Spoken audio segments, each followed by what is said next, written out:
Hey everybody, Dennis Tooley here with the MS Warriors Way podcast. Today, I'm joined by another MS Warrior to hear his story and his journey with MS. Today, we'll be joined by Dennis Davis. So, Dennis and Dennis, that's twice the Dennises, should be twice the fun, twice the information. Who knows what's going to happen? But stay tuned, and we'll be joined by Dennis Davis here on the MS Warriors Way. Well, hey, everybody, Dennis Tooley here, and we are joined today here on the MS Warriors Way podcast we're joined by another Dennis. So we have twice the Dennises. That means we're going to have twice as much fun, I guess. I don't know. But we are joined by Dennis Davis, another MS Warrior, who has joined us to tell us a little bit about his journey with MS and share some insights in his daily living with this monster we call MS. Dennis, welcome to the MS Warriors Way podcast. So, Dennis, let's get started by kind of going back and looking a little bit at the beginning of your journey with MS. What was it that kind of led to your diagnosis? What was it that kind of got you started even thinking you might need to find out what's going on?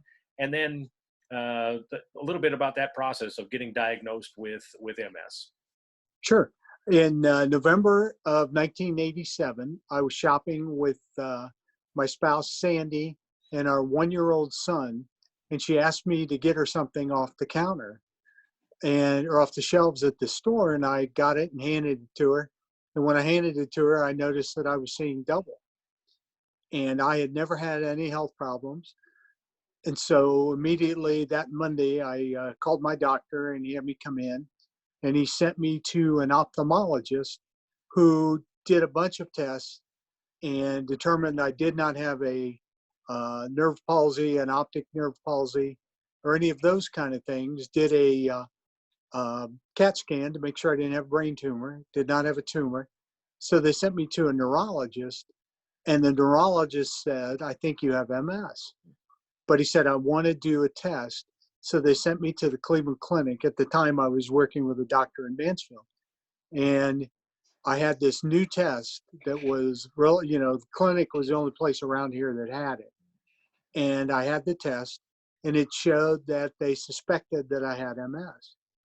So he felt I had MS before I had the test. So I went back, we went through the test results, and he said, I think you have MS, but they don't, at that point in 87, they didn't really do a formal diagnosis until you had the second attack. And 3 or 4 years later, I noticed some stiffness in my left leg. And I went to the neurologist again in Mansfield, and he goes, you have MS. They did another brain scan or MRI, same thing. And so I worked with them for a couple of years, and then Sandy said, we need to go to the Cleveland Clinic. So I met with the neurologist at the Cleveland Clinic, and he said, you do have MS. And he put me through all these tests and beat the snot out of me with a little rubber mallet to get how my extremities work. But he said, if you went to a regular physician and they didn't know you had MS, they would never see it because it was strictly my eyes and a little bit. But I worked with him for about 3 years, and things were kind of falling off the bus a little bit. And he said, I'm gonna give you an option. He goes, they've had some really good luck with the injectable treatment for MS. If you want to go to the Mellon Center, which is part of the Cleveland Clinic, and they deal with MS, ALS, and Parkinson's disease, he goes, I'll never see you again, but he goes, they may give you medicine they wouldn't have given it to you 2 years ago because you're not experiencing horrific symptoms. So I went to the Mellon Center at the Cleveland Clinic. They put me on Avonex, and for 10 or 12 years, once a week, Sandy would inject me with Avonex. feel like crap the next day. And that went on. And then they came out with an oral medication called Gilenya. Okay. And my neurologist said, I think that would be good for you. And that was probably 7 or 8 years ago. And I still take a Gilenya tablet every day. And taking a tablet every day versus a shot once a week, or even Yes. more often Yeah, for some of those other injectables, that right. was a welcomed change, I'm guessing. Yeah, I hate needles.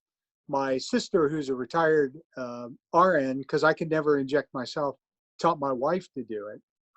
And I told her that Sandy is afraid she's going to hurt me with the needle. And she said, you tell Sandy that's just one of the side benefits, that she gets to hurt you with the needle. And Sandy injected me, and we went along for a long time. And I remember when I was diagnosed. Of course, when I was diagnosed, there was only the three, Betaseron, Avonex, and Rebif were the only three medications at that time when I was diagnosed. And I know when they came to kind of show me how to give myself an injection, or to teach my wife if she was going to do it, which she had no part of that ever. She was like, nah. yeah. But I know, they brought out the orange, and they were like, you can use this orange. Yeah. I'm like, yeah, can I just give the orange my shots every time I need to do it? Because I'd much rather do that, but I wouldn't have any problem giving an orange an injection every day. I could do that, but I know it's that process of making yourself, kind of psyching yourself up to give yourself that shot. It was a process that I didn't enjoy, So you've been on Gilenya then for how long, you said? 7 or 8 years now. Yeah, and you're tolerating that really well, and Yes. Yeah, I'm lucky because a lot of people experience side effects with it, and I never really had much in the way of side effects. It seems to increase my fatigue a little bit, but not substantial. yeah. I know, like I said, my first medication was Rebif, and I was on that for a while. Started having some pretty weird side effects from it, so they switched me to Copaxone. I was on that for about 8 years, but I did have site reactions and different things that were as a result of that. And then it just stopped. I shouldn't say it stopped. It just wasn't keeping pace with the disease. And so, Right. a couple of years ago, right after it was approved by the FDA, I made the switch over to Ocrevus. And Ocrevus is the first of the medications that I have not had any major reactions or side effects. And I know a lot of people have some of those side effects that they got to watch during infusion and that kind of stuff.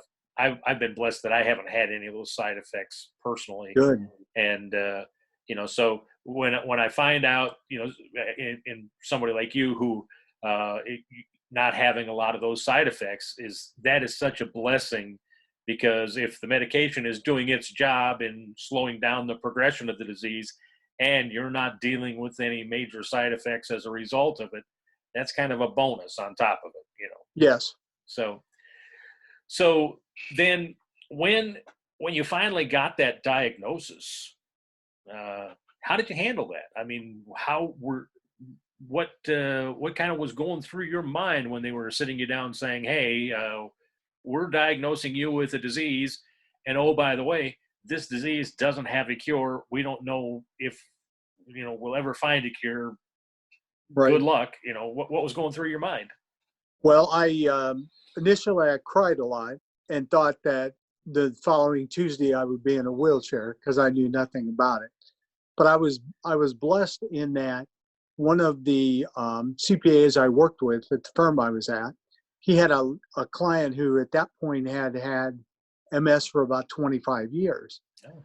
And he goes, I want you to meet with Vern and I want you to talk to him about MS. And I said, well, Bob, let me process this and then I'll meet with him. And he goes, well, that's fine, but you have an appointment with him tomorrow. And so I went down to their office and he was my mentor. I mean, eventually my co-partner passed away, and I ended up doing burn stuff for a number of years. But I don't know what I would have done without him, because he would tell me what I needed to worry about, what I didn't need to worry about, and how I should never let MS control my life. And that was the best piece of advice I'd ever received. And that's why I have a 28 or 29-year-old daughter, because I was only going to have one child after I got the diagnosis. And he said, you can't let MS make that decision for you. And so we have two healthy children, almost 30 years old, our baby, and I could not be happier. And I don't know that I would have done that had I not had Vern. And that is such great advice to realize, yes, you have a disease, but you don't have to let that disease control you and make choices for you. And Right. so, yeah, so it was a great blessing that you had him as a mentor and somebody who would kind of walk that path. And Right. if at that point, if he had been diagnosed, 20 some years, he'd been walking with MS, or maybe not walking, I don't know, but he'd been dealing with MS, well, probably before they started having beta serin, which I think was the first of beta serin was the first. The disease modifying drugs. So he had kind of gone through, hey, we don't have anything, to at least having a choice to deal with it. And so for him to bring that advice, having lived through days of even more uncertainty than what you probably were looking at when you were first diagnosed, that was kind of a huge blessing for you to have him in that role. Oh, absolutely. Without him as a mentor, I would have had a lot more questions. And I would have been a lot less comfortable with some of the answers I got. And I know that, off the air before we recorded, we talked a little bit about some of the things you've done with the MS Society. And I am really thankful for that they were there when I was first diagnosed, because there were a lot of questions that I had, not just about the disease, although I did have some of those questions, but just some of the resources that they had available for me to help have conversations with my very young son when I was diagnosed, and then to help others around me kind of understand. And so to have a place that I could get some of those answers was important for me. So having a resource like your friend that was able to kind of help guide you through some of those uncertain days, it's important to have a resource of, whether it's a personal friend like your friend, you said his name is Vern. Vern. Mm-hmm. To have him help you, or the MS Society, but just to be able to have a resource to reach out to get some of those questions answered. And the important thing is, I hope people understand that it's okay to have questions, and it's okay to ask those questions. Just make sure you're finding the resource that you can ask them, Exactly. So having had Vern kind of in that role for you, what result did that have in terms of how you approached sharing your process or your journey with MS, in terms of trying to be a resource to somebody else then as you went forward? Have you been able to help others along the way, some of the same way that Vern may have helped you early on? Yes, every once in a while I will take a call from someone who was recently diagnosed, and I will tell them what to expect, what I think their course of action should be, not medically, but physically, and we're getting a workout program and doing those kinds of things. So I try to, and if anyone ever has any questions, I will sit down and talk with them about anything they want to do. So you you mentioned a workout regimen. What sort of workout are you talking about? I initially I would work out at the local YMCA, and I've been doing that for a long time. And my doctor at the Mellon Center at the Cleveland Clinic told me that I needed to get on a program and continue to work out. And so I had been doing stuff on my own, but the local Y had gotten a grant. And they bought a weightlifting machine for people with disabilities. And at that point, I was barely using a cane, but they had a deal that if you signed up and worked with a trainer, you could pay half price if you had a disability, and you agreed you had to work with someone else, so he would train two people at the same time. So I went and I saw all this stuff, and my wife said, "What do you think?" And I said, "I think that's really good." I said, "I don't need it, but other people might." And she said, "Okay, but you have a meeting with the trainer next Tuesday." And James and I have been training for 15 years probably. And, we get together, work out with a lady who doesn't have MS, but has some strength and balance problems. And so we lift together and we do squats and we do just all kinds of stuff with weighted balls and bands and everything else to enable us to keep our strength and be able to keep our balance. And So how it's been working great. how important do you think it is for us, those of us with MS, to have some of that activity, some routine of exercise? Day one after your diagnosis, you need to start training. And I don't care, you say you can't do stuff, but I don't care if it's lifting cans of baked beans. You have to work out, and you need to talk to either a physical therapist or a trainer like I do at the YMCA to design a program where you stretch and you lift light weights and you keep yourself active. And the better solution is when there are more people involved in the place, so it not only keeps you physically active, but it keeps you socially active so you don't feel like you're alone. And that was the part of it I didn't get until I started doing it. But now when I go to the Y, I talk to probably 20 people when I get there, and it seems like the visits are longer than the workouts. But for me, that's a good thing because, I used to talk to people all the time when I was a CPA, and you miss having people around when you're isolated with a disease. Yeah. And that is one of those things that, in fact, I just did an episode of the MS Warriors Way podcast about dealing with the isolation, because when we get isolated, that's when the depression that, just let's be honest, when you have a debilitating, incurable disease, you're going to have a propensity to get depressed if you spend too much time letting that fester. And when you get isolated, you become more prone to the depression. And so Right. to not allow yourself to waller in isolation and in depression, to have something that brings that activity. I know you and I talked a little bit when we weren't recording right now.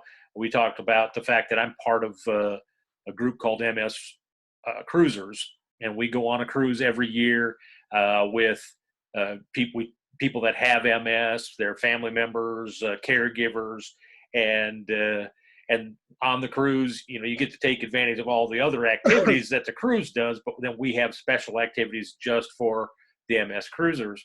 And recently we connected with my friend Luce, who is a Zumba instructor.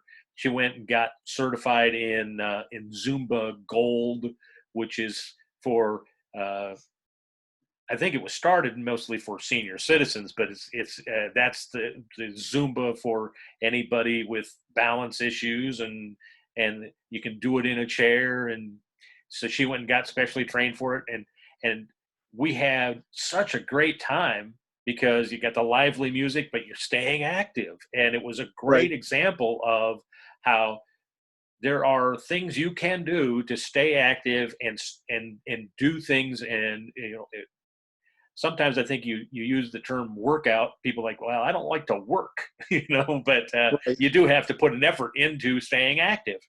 And Right. so it's real important for people to know that you may not have a traditional workout the way you used to, or other people that are they're PX90 or one of those, they're real intensive workouts. You don't have to Yeah. have that type of workout, but find something that is going to keep you active and doing something that's going to keep you stretching and using muscles the way that they're supposed to be used, even when you can't walk, or if you have to use an assistance, a walker or a cane or something, you still Yeah. want to use the muscles in a way to keep them active. So, Right. And when the other thing you get out of doing any kind of a structured workout is when you're done, you get that feeling of satisfaction. And that is very important.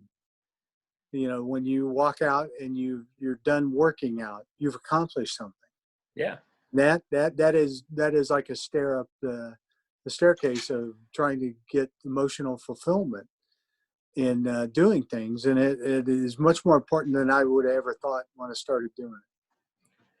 Well, again, it was good that you had a sense of the importance of working out, because you had talked about going to the Y even before Right. this particular approach, but then to have somebody that would help you in that routine to stay engaged and active. And I'll be honest, I haven't been going to the gym as much as I probably should, uh, because my workout partner moved, and and so I should probably be more actively trying to find, uh, my wife and I, for a while, we would go to the gym together, and the gym that we worked out in, they had water yoga. I don't know if that was what it was called. Yeah, I think it was water aerobics, not yoga. Water aerobics. And I guess if you're in a pool, you don't want to do downward dog for too Yes. long, because Yeah. unless you got a scuba mask on, maybe you could. But no, we did water aerobics, and I know it was good that my wife and I were going there together. But then her work schedule changed, and I didn't want to be the creepy guy going to water aerobics and be the only guy with no, a bunch of old women and me. They're like, Yeah. "What are you doing here?" So. But yeah, I think it's important, and I appreciate the challenge that you've given to me, that I need to get back to doing that, because Right.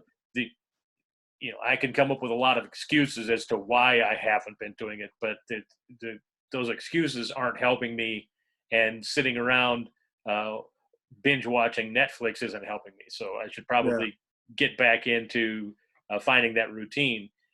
So I appreciate you challenging me with that, and hopefully we've challenged some of our listeners or those watching the Yeah. podcast to do the same. Right. Yeah. Uh, If you take nothing else away from yours and mine talk today, you got to be active. yeah. You have to. So part of how we connected through one of the groups that we both belong to on Facebook, uh, I noticed recently that you passed a pretty significant milestone in your efforts and relationship with the National MS Society, in some of the fundraising you've done. Tell us a little bit about that. I had a client, it's been probably 20, 22, 23 years ago, that had a vendor as well as myself who had multiple sclerosis. And they said, we're putting together a team to walk in the MS walk. Would you support us? And I said, no. And they said, really? And I said, no, I'll walk with you. So in about 5 days' time, I was able to get $600 in donations, and I walked with them. And then that has led me to continue to walk. And over the last 22 years, probably, people have helped raise on my behalf $68,000 to Wow. the Walk for the Cure events. So I've been blessed by a lot of people who encourage me and support me every year. And I don't deserve all the accolades I get because I'm not the one spending all the money, but they certainly have stepped up and helped me. Well, that's quite an accomplishment. Um, and the part that for me anyway, the thing that jumps out at me is uh, the fact that you could have very easily said, well, I have MS and I don't know if I really want to walk. I don't know if I'm going to do the fun, but you didn't use the excuse. You stepped up to do something that was really focused on helping others, you Right, know. And when we get to that place where our focus is on what can I do to help others in their journey, our journey becomes much better. right. Yeah, because it's really not about me. It's about helping other people. Yeah. And if I've got the people that are willing to support that cause, I'm dropping the ball if I don't participate, and I don't want to drop that ball. Well, first of all, thanks for doing your part to raise money and raise awareness for the MS Society. I talked earlier about the resource that they were for me early on when I was diagnosed in terms of just helping my family understand and help others understand, and they do so much. And the interesting thing is, I every once in a while in some of the MS groups, I see people kind of dogging them. I don't know. You should give money to.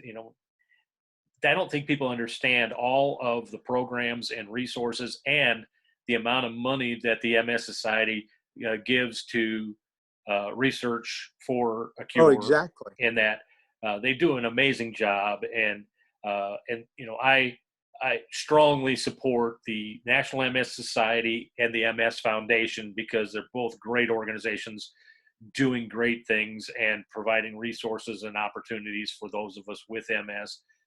And so, thank you for doing your part. And that's a great milestone. $68,000 raised in your efforts.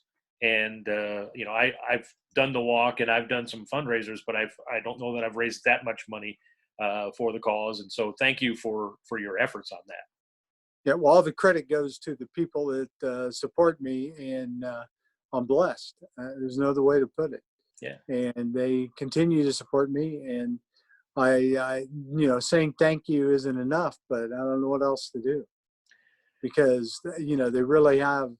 It really does kind of keep me going to get those checks that I then send on, and sometimes it brings me to tears. But I'm lucky enough and I'm fortunate enough that I have been able to be the conduit to help support all of us with MS.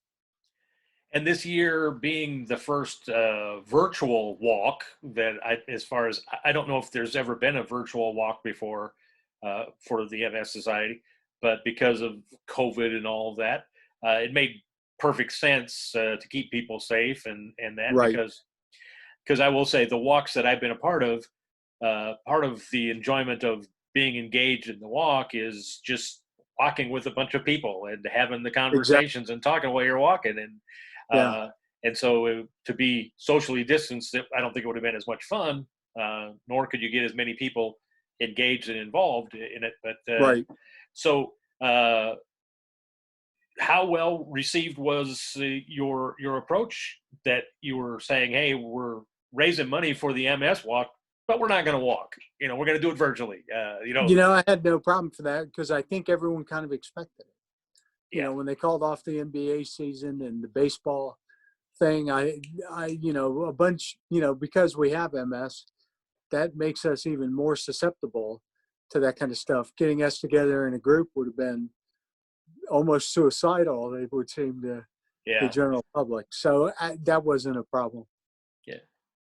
Well, like I say, this is the first for a lot of things, in terms of how society has been in this turmoil, for a couple of months, and it seems, a couple of months in, it seems like, man, it's been happening for years like this, But Right. no, it really hasn't, but it seems like that. So, Yeah. so let me ask you this: what words of encouragement or challenge would you have for somebody that's watching the podcast on YouTube or listening to it on one of the platforms for podcasts? What words of encouragement or challenge might you have for those that are listening in? Take a deep breath. You have MS, but do not let MS take over you. You have to control the disease. There'll be days that you can't do stuff. Don't do it. There are times if it's too hot, I don't participate in stuff because heat is my biggest enemy for fatigue. So you just have to control your situation as best as you can. You have to be active and you have to work out, because the benefit of working out isn't today, it isn't tomorrow, but it is 5 years from now. Because once you start working out, you will keep working out and you will hold this back as long as you can if you are more active. If you throw your hands up and say, I can't do this, you're right, you won't be able to do it. And you have to take the bull by the horns and just say, okay, MS, you aren't going to win this fight. And you got to keep going on. And some days, the joke in my house is I'm allowed 2 days a year to be depressed. One day in August when it's hot, I just check out, and one day around the holidays, but I've always been depressed in the holidays.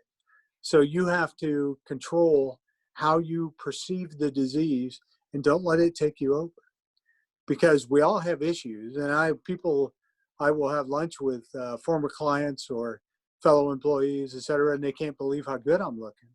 And I look at them and I say, I feel like crap. But I said, you don't need to know that. So just, consider the disease the bicycle, but you're the handlebars. And you're the one that's going to steer it where it's going to go. And don't let it win. And that is great advice, because you have the choice of how you're going to respond to the fact, okay, you have this debilitating disease. It's there. Now what? And you can, like you said, you can let it try to control you, or you make the choice, say, you know what, I'm going to do everything I can with as much passion and gusto as I can, and I'll be real with the limitations that I now have because of the disease, but keeping those limitations in mind, I'm still going to go out and pursue life and live life actively. And right. And I think that is a great point of encouragement and challenge, especially in this time where everything is bad news and the world is, just being overtaken by viruses and killer hornets and crazy. My fear is that the killer hornet, the murder hornet, or whatever that is, they're going to mate with a Canadian geese, and the world's going to be overtaken. That's I'm afraid of that. So, but well, Dennis, thanks so much for taking some time, and I appreciate that. I'll let people kind of in on a bit of a secret that Dennis and I tried to record this interview, and my system had a bit of an issue, and it didn't work. So this is kind of take two. So it's Dennis times two, take two. But Dennis, thanks so much for taking time again to share your story and to encourage and challenge us to stay active and to not let MS run our lives, but let us run our lives in spite of MS. I'm honored that you included me, and hopefully we will do it again in the future. Well, thank you so much, sir. And for those of you who are listening and or watching on YouTube, please subscribe to the podcast, whether it's on your audio version that you can subscribe, or if you're on YouTube, If you go down, there should be a subscribe button, and then there's a thumbs up button. Kind of hit that. Let us know that you liked what you saw and what you heard, and continue to come back. And if you hit that little bell over here, there's like a bell. If you hit that, then you'll be notified every time we have a new episode, and you can come back in and join us for those episodes and stay a part of the MS Warriors Way podcast. So thanks so much for participating today, and have a great day, and live life and with the same gusto that you have. Even when you have MS, you can live life with greatness, and you can do it the Warriors way.